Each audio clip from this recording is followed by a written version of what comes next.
Ito guys, meron kasi akong charger na blender na chargeable. Ito po. Ilalagay lang po natin siya sa loob. Ayan. I-blend po natin siya hanggang sa maging juice.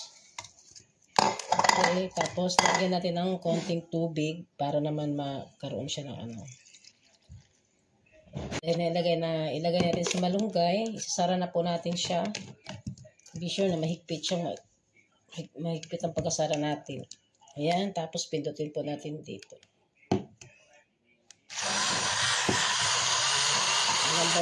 Number 2 natin. Ayan. Giling po niya ang malunggay. Ayan po.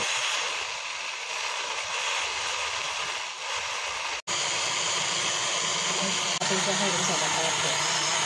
At pagkatapos po nito guys, ang ginagawa ko ay sinasala ko rin siya kasi ayaw ko rin ang ano.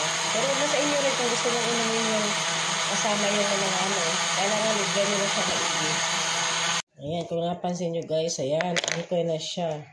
Ngayon, isasalin ko po dito. Titingnan ko kung isasalain ko pa ba siya o hindi na. Pero sa tingin ko, hindi na siya kailangan salain guys. Kasi sobrang pino ng pagka-blend niya. Kung juice na talaga siya.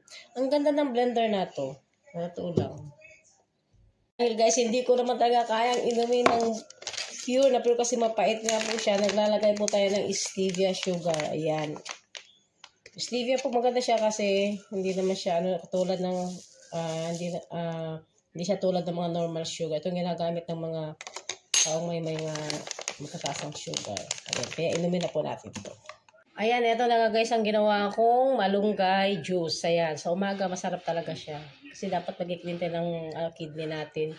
Kaya ito dahil nilagyan ko siya ng stevia sugar, hindi po siya mapait. Ang ganda kasi ito inumin na po natin. Medyo mapait pa rin pero masarap na siya kasi meron na siyang stevia sugar. Ayan. Sabi mga kung gusto maging healthy, magtiis.